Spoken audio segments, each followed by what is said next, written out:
Alors ici, donc, je vais maintenant définir quels sont les utilisateurs qui ont le rôle d'accéder à cette application. Alors pour cela, donc, on va créer une classe de configuration de Spring Security. Donc, je vais créer un package, toujours à l'intérieur du package où se trouve l'application. C'est-à-dire, je suis toujours dans org.sid.security.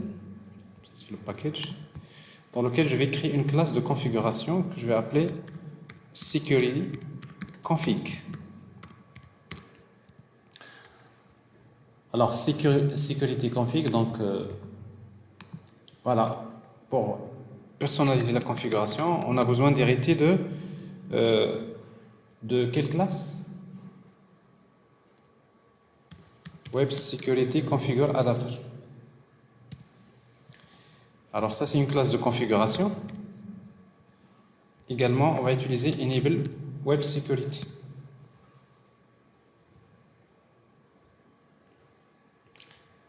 Et on va redéfinir les deux méthodes.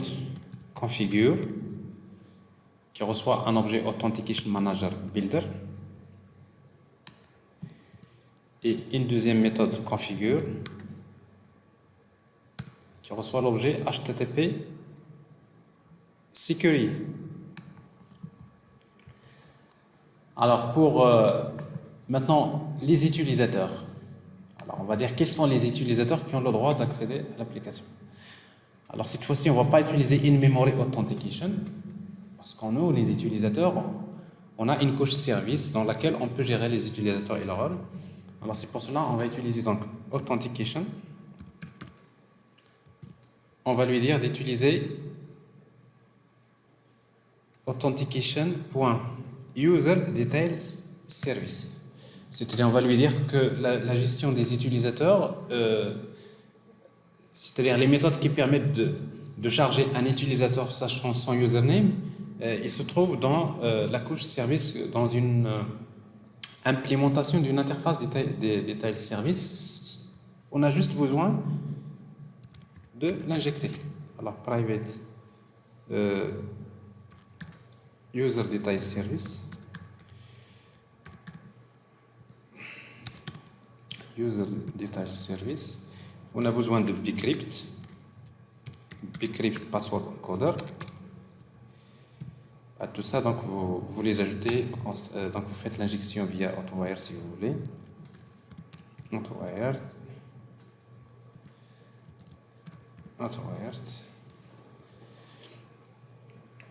Sinon, vous générez un constructeur avec paramètres comme tout à l'heure, c'est la même chose. Alors ici, donc on va lui dire ça, detail service. Donc c'est-à-dire, je vais utiliser cette implémentation pour dans laquelle je vais gérer donc l'accès à l'utilisateur. Et en même temps, je vais lui dire d'utiliser quel password encoder. Donc je vais utiliser bcrypt password encoder. Ça devrait marcher. Mais nous, il nous faut une classe qui implémente cette interface. Ça veut dire qu'il nous faut créer une implémentation de cette interface. Alors donc si vous utilisez user detail service, on va utiliser donc alors attendez, CTRL Z. Bon, ça c'est l'interface. Donc je vais créer une implémentation alt entrée. Il me demande de créer. Bon, ça je ne suis pas dans le bon. Mais c'est pas grave. Alors ici, notre interface dans notre package, dans notre partie sécurité, pour que ça marche, on a besoin de créer une classe qui implémente l'interface User Details Service. On va l'appeler User Details Service implémentation. Vous avez juste besoin d'implémenter l'interface User Details Service, ce qui va vous obliger de redéfinir une méthode qui s'appelle Load User by Username. Alors là, Spring Security, il dispose de... Alors en fait, avec Spring Security, si vous vous rappelez, donc, on avait utilisé donc, la stratégie GDBC, plutôt In-Memory Authentication, je vous l'ai déjà montré. qui consiste à dire à Spring Security que les utilisateurs qui ont le droit d'accéder à l'application sont stockés en mémoire, c'est-à-dire dans la mémoire au démarrage de l'application. Nous avons également vu comment utiliser JDBC Authentication, dans cette configuration, nous avons montré qu'avec Spring Security, on peut lui donner les requêtes SQL. Si vous utilisez JDBC Authentication, ça veut dire que vous dites à Spring, si tu veux savoir si un utilisateur existe dans la base de données, voilà la requête SQL que tu vas exécuter. Si tu veux savoir quels sont les rôles d'un utilisateur, voilà la requête SQL que tu vas utiliser. Donc ça également, on l'a déjà montré. Mais ici, qu'est-ce qu'on est en train de dire? On lui dit, si tu veux savoir si un utilisateur existe ou pas, tu n'as qu'à appeler cette méthode-là. Et maintenant, c'est à vous de savoir l'utilisateur, où est-ce que vous allez le récupérer. Alors ici, qu'est-ce qu'on va faire? On va juste faire... On a besoin d'utiliser... Déjà, il ne faut pas oublier ça. Donc ça, il faut utiliser la notation service. Comme ça, cet objet-là, il va être instancié au démarrage. Donc, c'est-à-dire cette classe, il doit être instancié au démarrage de l'application, donc en tant que service. Et en même temps, j'ai besoin de l'interface App User Repository. App User Repository, parce que c'est même Account Service, de préférence, Account Service. Et la même chose, donc j'ai besoin de l'injecter avec Hotwired. Donc, j'ai Account Service, j'ai déjà ça. Je sais que dans Account Service, j'ai une méthode qui s'appelle Load by Username. Donc, je vais maintenant dire à Spring Security, il faut qu'il y ait un utilisateur qui demande de s'authentifier. Une fois qu'il y a un utilisateur qui demande de s'authentifier, tu n'as qu'à appeler cette interface-là.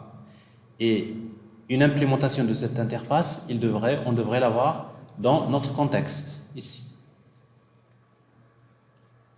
C'est donc une implémentation de cette interface. Donc automatiquement, il va appeler la méthode load username by username.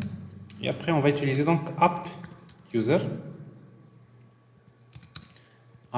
égale account service.load user by username. Donc on va lui donner, donc ça c'est S, c'est username si vous voulez. Username.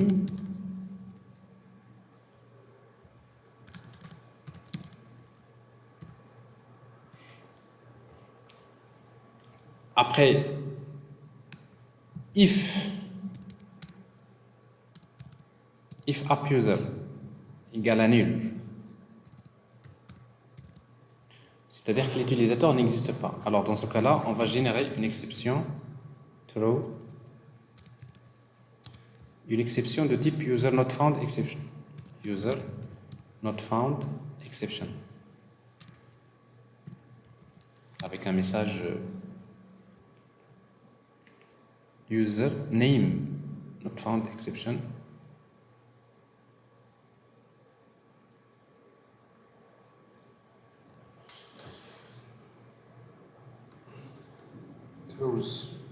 True new. Parce que là, je me posais la question. Alors, invalide user.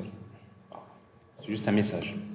Donc, c'est-à-dire s'il n'existe pas. Alors, s'il existe, il faut retourner maintenant un utilisateur de type user details. C'est-à-dire que Spring Security, il a besoin qu'on lui crée un objet de type user details dans lequel on va mettre username, on va mettre le rôle et on va mettre les rôles de l'utilisateur. Alors pour cela, on va retourner un objet de type username and password, username, password, authentication, user new, user de Spring.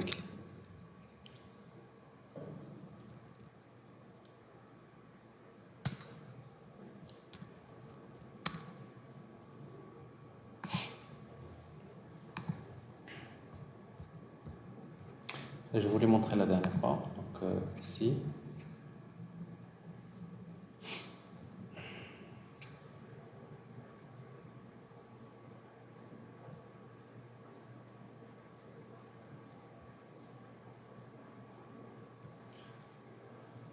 Ça, c'est le contrôleur, la configuration, user, detail, service, implémentation. On a des trucs comme ça. Bon, on devrait faire quelque chose comme ça. C'est-à-dire, voilà. Donc, s'il n'existe pas, donc je génère donc l'exception. Et ensuite, je vais créer un user de Spring. Je lui donne quoi? Username.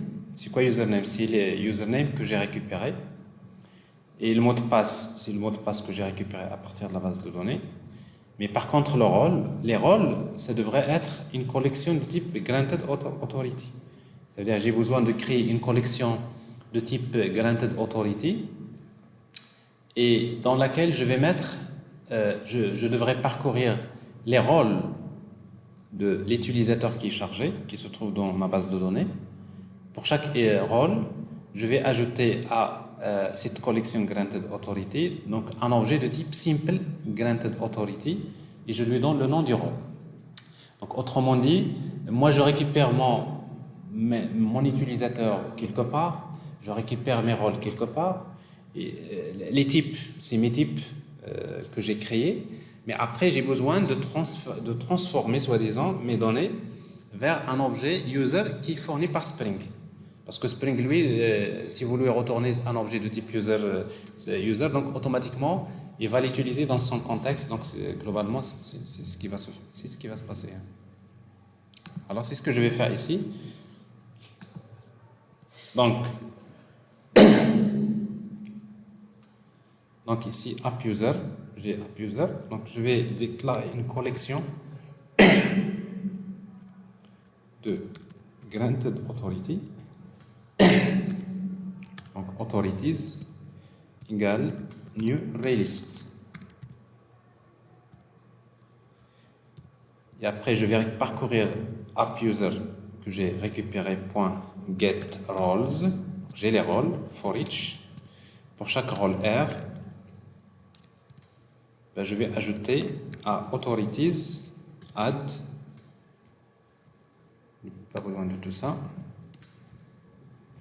Donc je vais ajouter add new simple granted authority et on va lui donner comme le rôle R point le nom du rôle. Voilà. Donc j'ai besoin de mettre que le nom du rôle et après par la suite donc qu'est-ce que je vais mettre là c'est AppUser.getUsername. Le mot de passe c'est AppUser.getPassword et le rôle c'est authorities. Alors maintenant, new, toujours, qui manque. Alors ça, c'est comme ça qu'on crée, si vous voulez, bon, c'est presque tout ce que vous allez voir peut-être dans cette application, c'est un copier-coller. C'est-à-dire, vous le faites une seule fois et presque c'est la même chose que vous allez retrouver dans toutes vos applications. Mais ce qui est important, c'est qu'avec ça, vous allez comprendre le fonctionnement de Spring Security, si vous voulez. Donc je reviens à la config. Qu'est-ce que je suis en train de lui dire? Je suis en train de lui dire, voilà, une fois qu'il y a un utilisateur qui tente de s'authentifier, tu n'as qu'à appeler cette interface. Automatiquement, il fait appel à la méthode load user by username. Et c'est cette méthode-là qui va lui indiquer, dans laquelle on va indiquer où est-ce qu'on va chercher l'utilisateur et quand est-ce qu'on va considérer que l'utilisateur est valide, etc. Donc tout ça, c'est quelque chose qui vous concerne. Et après, à la fin, en tout cas, vous lui retournez un objet user de Spring dans lequel vous mettez username, password et authorities. Donc quand vous retournez cet objet user à Spring Security, qu'est-ce qu'il va faire? Il va vérifier le mot de passe récupéré à partir de la base de données. Il va comparer le mot de passe saisi par l'utilisateur et le mot de passe, il prend le mot de passe saisi par l'utilisateur, il va l'encoder. Il va l'encoder avec bcrypt. Sachant que le mot de passe qui se trouve dans la base de données est déjà encodé avec bcrypt. Donc il va le comparer. Alors si c'est le même que celui qui a été récupéré, dans ce cas-là, il considère que l'utilisateur est authentifié. Alors ce que vous voyez là en rouge, donc là c'est pas une erreur, il vous dit juste que dans le contexte vous lui dites hotwire parce que là IntelliJ, parfois, il cherche vraiment dans le... Il analyse le code d'une manière un peu plus approfondie que ce qui se passe dans Eclipse. Eclipse, il ne va rien vous dire, mais IntelliJ, si vous lisez ce message, il vous dit que dans... donc le user data service, donc il va au niveau de l'injection des dépendances, ben, il vous dit que dans le contexte, il existe déjà. Parce qu'en fait, vous héritez déjà, en fait, dans Web Security Configure Adapter, si vous cherchez, vous allez trouver qu'il y a déjà un attribut qui s'appelle User Data Service, donc qui est déjà créé. Après, quand vous lui dites hardware, il vous dit que ici, donc, c'est juste, en quelque sorte, c'est un warning. Mais si vous lui dites, vous le laissez, ça veut dire que de toute façon, il va vous injecter c'est-à-dire l'implémentation de User Detail Service c'est disponible si vous voulez pour ça. Alors je crois qu'il y a deux, il y a User in Memory, User Detail Manager, User Detail Service, User Detail Service Implémentation.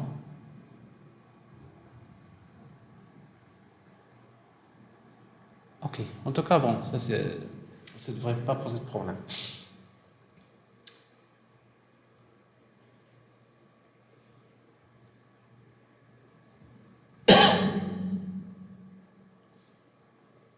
Alors, si vous le laissez comme ça, on peut vérifier si notre système... Bon, je laisse la config par défaut. Jusque là, donc c'est toujours la config par défaut que je vais utiliser.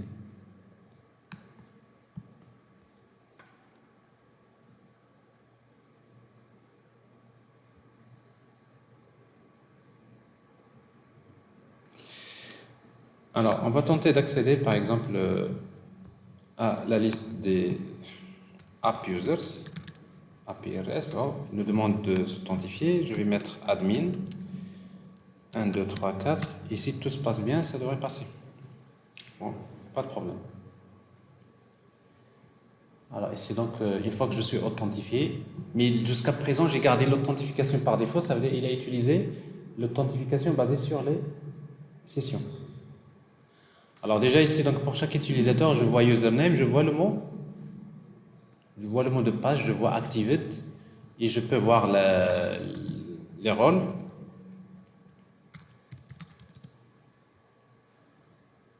J'ai les deux rôles que j'ai. Et pour un utilisateur, app user,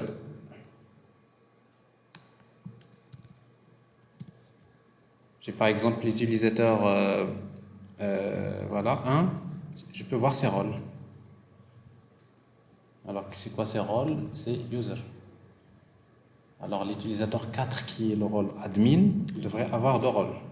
J'ai user et admin. Bon, en tout cas, donc, mon APRS, donc, il marche bien. Sauf que, en principe, je devrais maintenant personnaliser la config.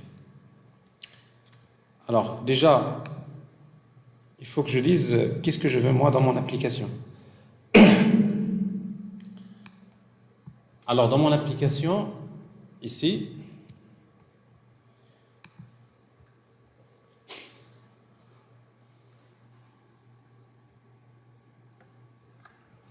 si vous voulez, vous pouvez utiliser donc HTTP .form. Si vous voulez garder la même configuration, vous mettez form login. C'est-à-dire, on est toujours dans le cas d'un formulaire d'authentification. Et après, vous dites http://authorize_request.int_matchers.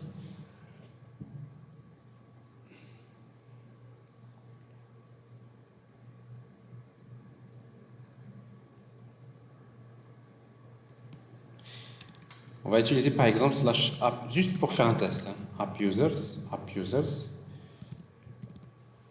/étoile has authority admin. C'est-à-dire que pour tout ce qui est la gestion des utilisateurs, ça doit être un admin. Ça ne devrait pas être un user. Ok. Et la même chose pour les rôles. /app roles / Autrement, tout ce qui reste, authorize request point any request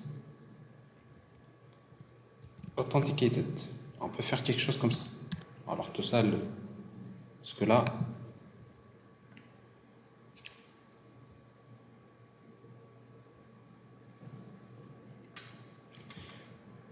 alors si vous voulez, parce que quand même, je sais que parfois quand on voit quelque chose en rouge, on n'a toujours pas envie de qu'il reste.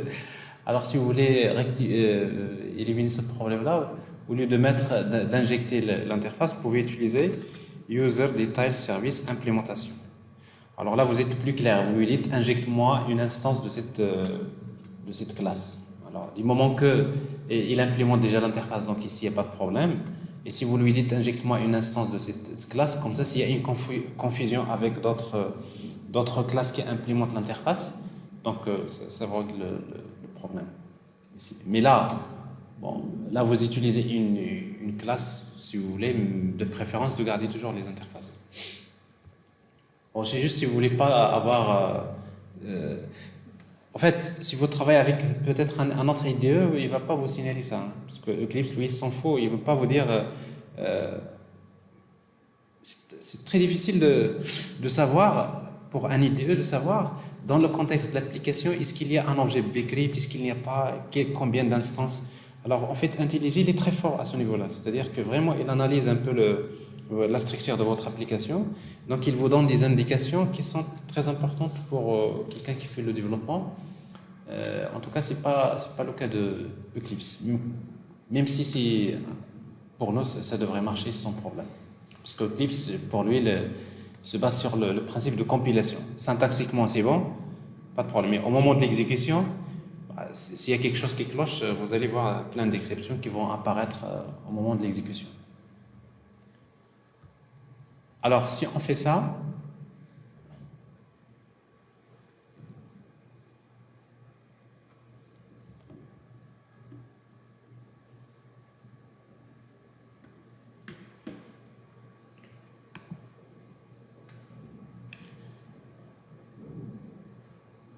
alors maintenant, si vous tentez d'accéder à l'utilisateur, bon, l'authentification, alors si vous mettez admin 1, 2, 3, 4, bon là, on n'a pas de problème, on peut accéder, app user, app roles, il n'y a pas de problème. Si, supposons que j'ai fait un logout, je m'authentifie en tant que user 1, avec 1, 2, 3, 4. Là, je suis là, mais si je tente d'accéder à app users, forbidden. Donc, je n'ai pas le droit. Pourquoi? Parce que je n'ai pas le rôle admin. App roles, je n'ai pas le droit. Bon, ça vous donne une idée. Comment ça marche. Alors, sauf que dans notre cas ici, jusqu'à présent, là, on utilise une authentification basée sur les sessions. Et une authentification basée sur les sessions, mais en même temps, il utilise tout ce mécanisme qui est défini par défaut. Alors nous, on ne veut pas faire ça. On veut utiliser une authentification basée sur JSON Web Token. Et dans ce cas-là, on doit faire ça. http. D'abord csrf.disabled. On va lui demander de ne plus générer donc le CSRF Synchronizer Token qu'il fait impérativement. D'ailleurs, vous pouvez le voir ici. J'espère qu'il va me donner la page d'authentification. Si on regarde le code source, inspectez l'élément si vous voulez. On voit bien que dans notre formulaire, il y a username et après il y a un champ de type hidden dans lequel il met ce CSRF, c'est-à-dire si vous tentez d'accéder, d'envoyer des requêtes avec post ou bien put ou delete, si vous n'envoyez pas le CSRF token, Synchronizer CSRF token, qui a été généré et qui est placé dans votre session, bon, Spring Security, il vous refuse ça. Tout ça, c'est une parade contre les attaques de type cross-site request forgery. Donc, il faut revenir aux explications que je vous ai données la dernière fois. D'accord ? Ça, on va le désactiver. Quand vous êtes en stateless, il n'y a pas de session, donc il ne faut pas compter sur ça. Ça ne marchera pas. Alors, donc, il faut lui dire csrf.disable. Deuxièmement, il faut utiliser une authentification de type stateless. Donc, http session management session creation policy. On va utiliser session creation policy .stateless. Alors là, on va plus utiliser donc les sessions. Donc c'est-à-dire que Spring Security, il va rien garder en mémoire. En tout cas, il va pas garder la session de l'utilisateur en mémoire, mais la session pour nous, c'est le JWT, c'est-à-dire le token qu'on va générer par la suite. Donc il y a ça. Bon, ça c'est les autorisations. Maintenant, il nous reste les filtres. Alors maintenant, quand un utilisateur tente de s'authentifier, on va faire appel à un filtre http.addFilter. Alors ce filtre, on va créer un filtre new qu'on va appeler JWT. Nous avons donc un filtre JWT Authentication Filter. Filter qu'on va créer. En fait, JWT Authentication Filter, donc ce filtre-là, c'est lui qui va nous permettre de générer le token JWT une fois que l'utilisateur va tenter de saisir son username et son mot de passe. Alors nous, une fois que l'utilisateur est authentifié, il faut qu'on fasse quelque chose. Alors je vous rappelle en fait ce qu'on devrait faire ici. Il y a un diagramme de séquence que je vous ai montré la dernière fois, qui est très, très utile. Donc je vais le retrouver ici. Voilà, ici. Alors en fait, dans notre cas, qu'est-ce qui va se passer? C'est qu'un utilisateur, quand il va saisir son username et son mot de passe, je suppose que cette fois-ci, username et mot de passe vont être saisis dans une application mobile ou bien une application basée sur Angular, ce qui fait qu'il y a un formulaire qu'on va créer nous-mêmes, dans lequel on va saisir username et le mot de passe. Ils vont être envoyés en format JSON. Et nous avons configuré Spring Security de façon à ce qu'à chaque fois qu'il y a un utilisateur qui tente de s'authentifier, il va faire appel à ce filtre-là, Authentication Filter. Donc JWT Authentication Filter, c'est le filtre que je vais créer par la suite. Qu'est-ce qu'il fait Spring Security? Automatiquement, il fait appel à une méthode qui s'appelle Attent Authentication. Attent Authentication, ça veut dire qu'il y a quelqu'un qui tente de s'authentifier. Alors, automatiquement, quand vous saisissez username, mot de passe, automatiquement la méthode Attent Authentication de ce filtre va s'exécuter. Alors ici, qu'est-ce qu'on va faire dans cette méthode? Dans cette méthode, on va juste récupérer notre username et le mot de passe saisi par l'utilisateur en utilisant l'objet request, parce que dans ce filtre, on a l'objet request. Donc on récupère ces données-là, et ces données-là, on va les retourner à Spring Security sous forme d'un objet de type user de Spring, c'est-à-dire l'objet authentication, qui contient ces informations sur username et le mot de passe. Pourquoi? Parce que Spring Security, une fois qu'on va lui donner les informations saisies par l'utilisateur, automatiquement, il fait appel à User Details Service qu'on a créé. Donc, User Details Service, implémentation, contient une méthode Load User by Username. Alors, qu'est-ce qu'il va lui donner? Il va lui donner username, qui a été saisi par l'utilisateur. Et cette méthode-là, qu'est-ce qu'elle va faire? Il va automatiquement faire appel à la couche service, account service, que nous avons créée, parce qu'il y a une méthode find user by username. Bien sûr, on va appeler la base de données. Il récupère l'utilisateur, il récupère les rôles de l'utilisateur, parce que ici, dans cette méthode-là, en fait, parce qu'on a utilisé, si vous vous rappelez, un user possède plusieurs rôles, mais avec fetch eager. Eager, ça veut dire quoi? Ça veut dire que quand on va charger un user, il va récupérer ses rôles automatiquement. Donc il récupère les rôles Et après, nous avons retourné un objet de type user de Spring qui contient user, le rôle et le mot de passe également. Et après Spring Security, donc on va lui retourner donc ces informations, user et role. Donc tout ça, cette méthode le fait. Donc on a déjà fait ça, on a fait ça. Donc ici, à nouveau, donc Spring Security le récupère, il va vérifier le mot de passe. Ça, il le fait en utilisant le bcrypt que nous avons configuré.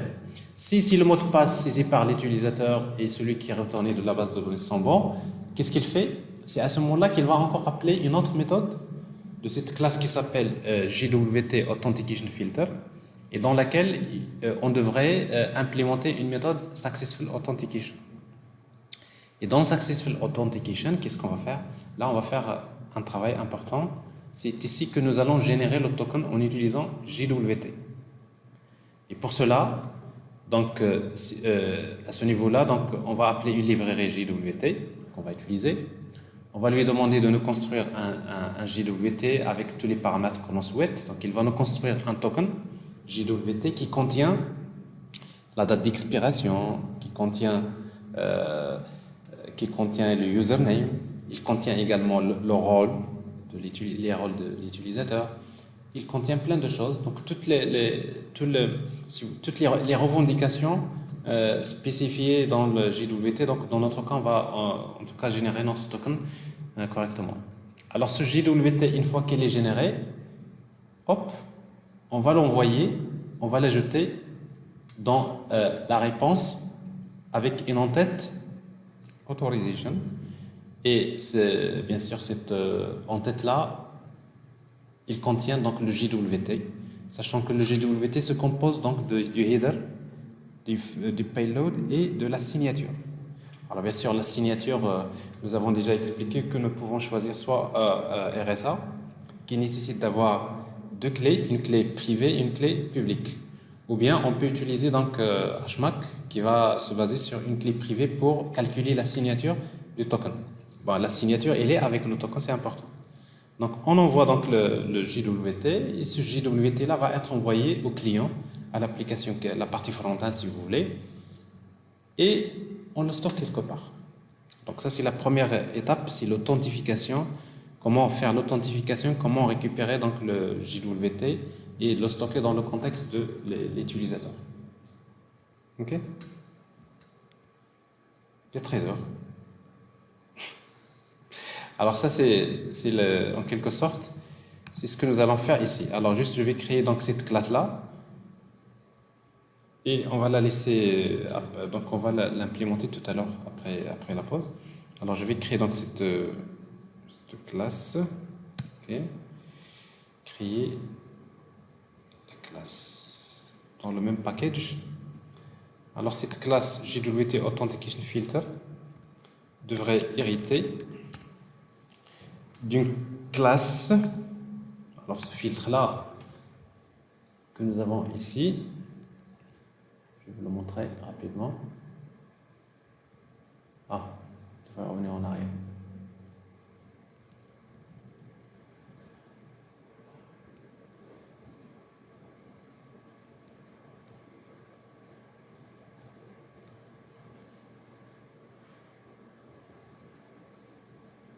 Voilà, c'est bien ça. Donc JWT Authentication Filter. Juste cet objet-là, JWT Authentication Filter, il a besoin de recevoir comme paramètre un objet de type Authentication Manager qui est fourni par Spring. Et en même temps, on a besoin de ce filtre, il a besoin d'hériter de Username Password Authentication Filter. Alors c'est ce qu'on va faire. D'abord, ici, dans notre config, on va lui transmettre comme paramètre.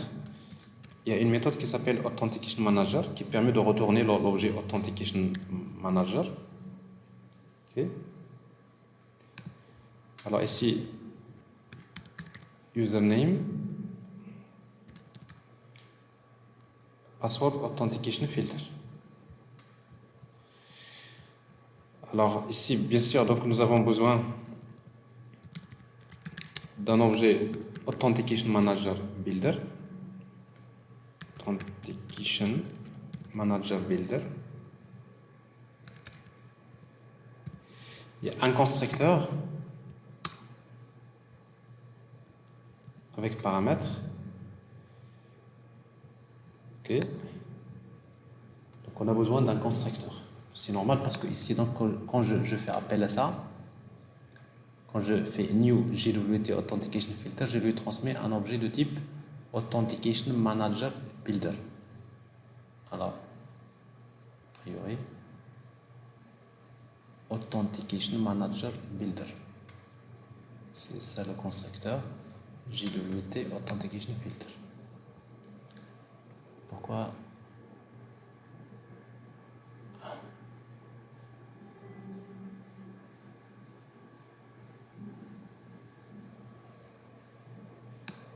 Alors, ici, donc, Authentication Manager. Alors c'est bien ce que j'ai ici.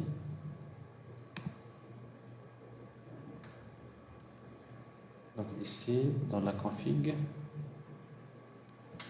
donc Authentication Manager. Oui. Okay.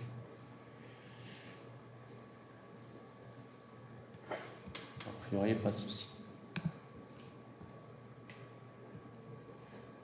Alors JWT Authentication Filter, c'est bien ça. Voilà. Alors ce filtre-là, donc on a besoin de redéfinir les deux méthodes. Donc il y a la méthode Atteint Authentication.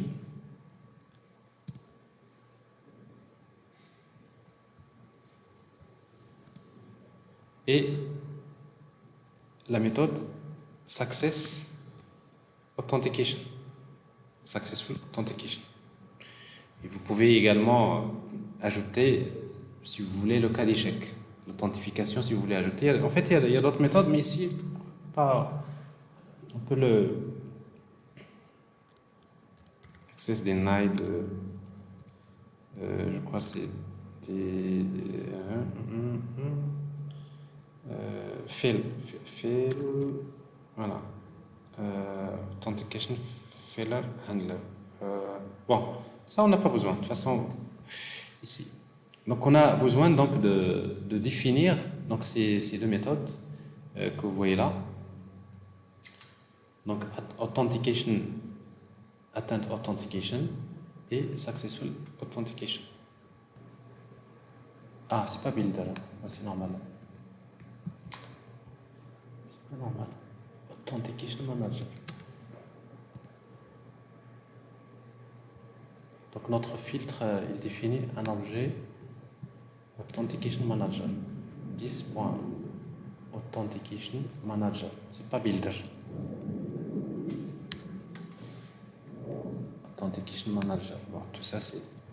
Allez. Parfois quand il y a des modifications comme ça, il vaudrait mieux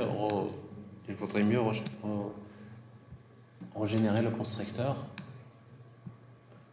Ok. Donc il reçoit bien un objet Authentication Filter, plutôt Authentication Manager. Voilà, alors là c'est le squelette. Maintenant il reste juste à définir le contenu de chaque méthode. Qu'est-ce qu'on doit faire quand un utilisateur va saisir son username, son mot de passe? Et qu'est-ce qu'on va faire quand un utilisateur est authentique? C'est-à-dire, s'il est authentifié, ici on va générer notre JWT. Alors ça c'est ce que nous allons voir tout à l'heure. Ok?